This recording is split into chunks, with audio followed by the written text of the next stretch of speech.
By the way, everyone now has an opinion on Greenland. Trump does these things and makes people, why would we do Greenland? You've never thought of Greenland. You never heard of Greenland. Tell me one artist in Greenland. Tell me that one movie. Tell me one cultural phenomenon that's nobody knows about Greenland. Now, if Trump and grown-ups are saying, we need this land for minerals, for protection, for defense, for blocking China and blocking Russia, we're going to take Greenland.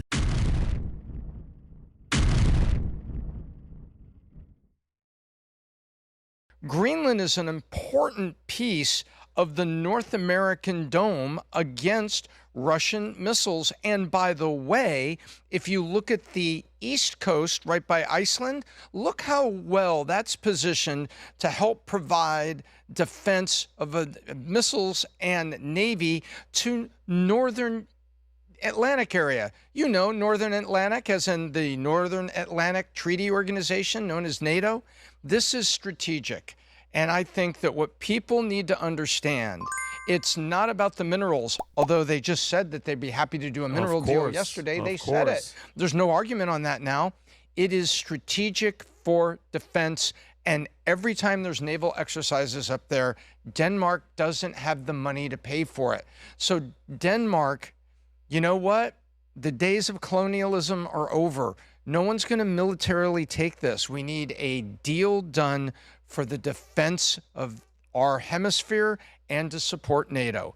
And Trump, as a leader, is walking through this mosh pit of criticism from people that are politicizing it, and they're not paying attention to where Russia is and the strategic importance of defending the West. I want a president that's going on offense. We're not playing defense. He's not sitting around twirling his thumbs. And I love that the news is making like we're going to come in, we're going to invade and take over. No, it's a deal. We need you. You're going to make money. So I think it has to happen. That chart says it all, Tom. And by the way, that little box there, you've got a great chart you pulled up, Vinny. Thank you for doing this. GUK, Greenland, Iceland, UK gap. That is incredibly strategic because that's where the nuke subs come and go. Weird. And that first dot on the right-hand side, where that arrow comes down, that is Finland, Russia border, and that's Murmansk. And that is the equivalent of their Groton, Connecticut, because that's where we launch all of our nuclear subs from. Adam. Yeah, Trump's going to take Greenland. That's all I got to say. I don't know how he's going to do it. I don't know when he's going to do it. I don't know what's going to happen. But much like the Godfather movie, we're going to make him an offer they can't refuse. They're not going to refuse this. How many people live in Greenland? 56,000? That's an NFL Sunday football stadium just emptying out with footballs and pads and just taking over Greenland. Nobody's scared of Greenland. By the way, everyone now has an opinion on Greenland.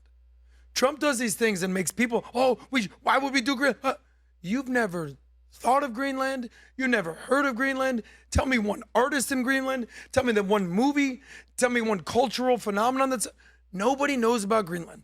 Now, if Trump and grown-ups are saying, we need this land for minerals, for protection, for defense, for blocking China and blocking Russia, we're going to take Greenland. That's it.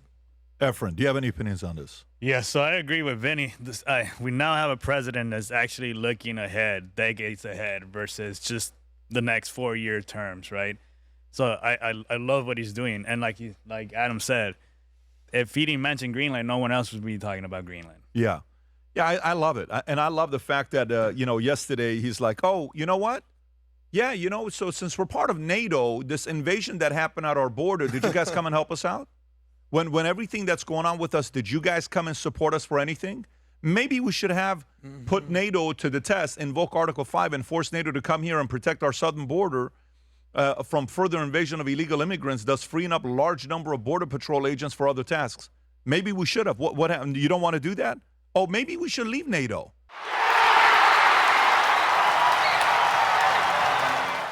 Even, there was some talks about what would happen if U.S. left NATO. And they're sitting around saying, no, you can't do that. We need you to protect us. There was the Finland leader is being asked about if Europe can defend itself without America. Look at the answer, folks, and watch how quickly he changes his position. Rob, did we show this on we haven't shown this yet. Watch this. it's comical what he says 11 minutes later. Go ahead, Rob. First is a direct answer to the question of this panel, can Europe defend itself? My answer is unequivocally yes. Without the Americans. Without the Americans, I mean... How? Well, look... But you're relying on them for these key elements. You said earlier that Europe can defend itself without the Americans. If it comes down... not exact, Mike, so that's not a quote. Yes, it is. More or less, more or less. We'll go back to the transcript. Can Europe defend itself? My answer is unequivocally yes.